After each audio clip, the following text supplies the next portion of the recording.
Today's book is The Three Musketeers. Let's get straight into it.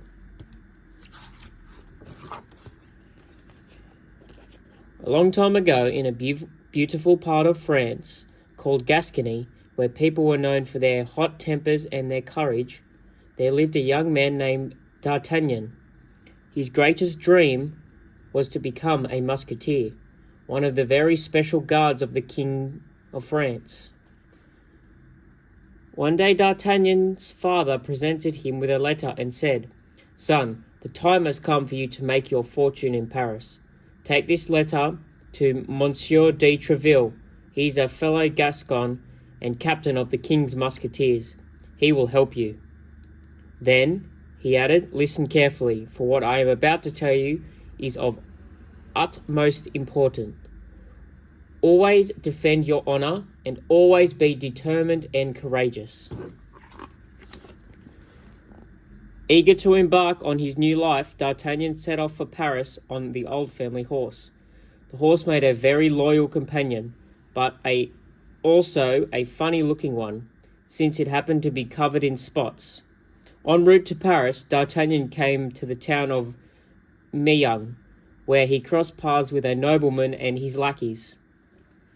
"Ha! Will you look at that horse?"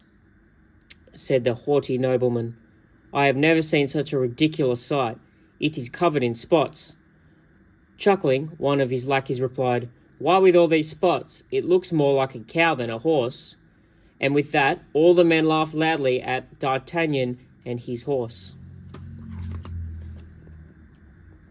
Remembering his father's words, D'Artagnan bravely declared, Here in my hand is a very important letter of introduction that will permit me to become a musketeer. Neither I nor my horse will be mocked by the likes of you." Singling out the nobleman, he added, "I demand an apology, or we will face off in a duel." The men laughed even harder and shoved D'Artagnan. When he tried to fight back, he lost his balance and fell into a deep mud puddle. The men continued to laugh uproariously as they left the scene. After D'Artagnan managed to get up and clean off as best he could, he realized that the nasty nobleman had stolen his precious letter. Armed with the determination that his father had spoken of, D'Artagnan continued his journey. He no longer had the letter, but he still had his dream of becoming a musketeer. When at last D'Artagnan arrived in Paris, he wasted no time in calling on Monsieur de Treville and requesting an audience with him. Monsieur de Treville's impressive antechamber was filled with musketeers waiting for their turns to meet with him. As D'Artagnan looked about in awe, a loud voice suddenly announced, "D'Artagnan, Monsieur de Treville will see you now."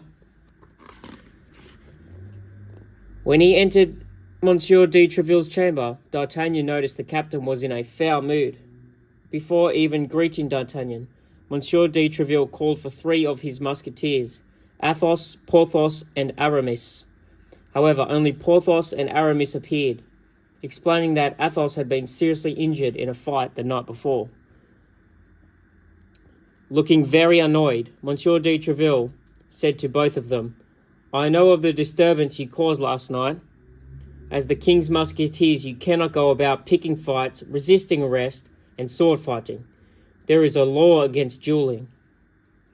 Then, having expressed his displeasure, Monsieur de Treville dismissed the musketeers.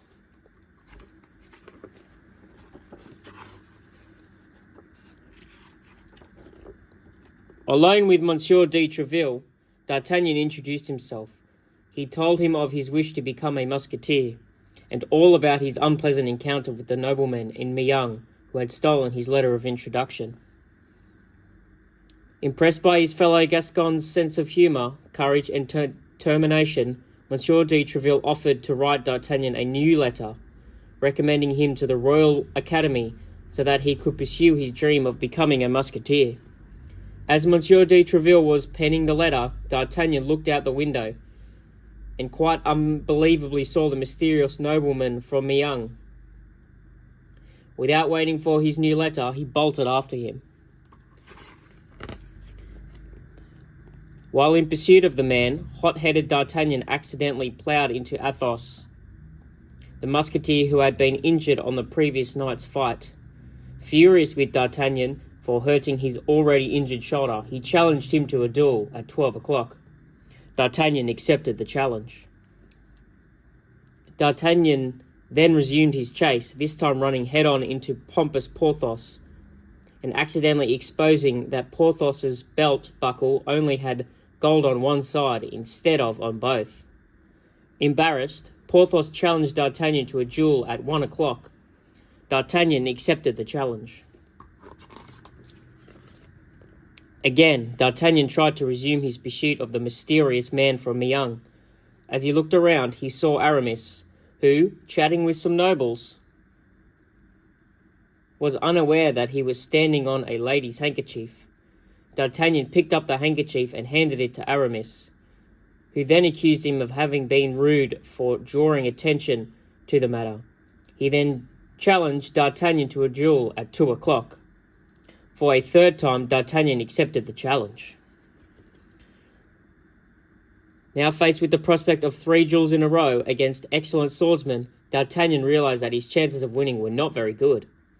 Worried, yet determined, he courageously headed off to confront his opponents. When D'Artagnan arrived at the agreed-upon location, Athos was already there waiting for him, and was soon joined by Porthos and Aramis. D'Artagnan got into position, and Athos did the same. Just as the duel was about to begin, the men were unexpectedly interrupted by a troop of the cardinal's guards. With their swords drawn and ready to fight, the cardinal's guards rushed into the scene, declaring, "Stop at once! There is a law against dueling. You are all under arrest." But the musketeers would not allow the cardinal's guards to arrest them, and the guards would not back down. D'Artagnan had a decision to make. Would he fight on the side of the cardinal's guards, or would he side with the king's musketeers? Without hesitating, D'Artagnan joined the ranks of the musketeers. A spirited sword fight ensued, with D'Artagnan using excellent sword technique and his best manoeuvres. Thanks to him, the king's musketeers soundly defeated the cardinal's guards.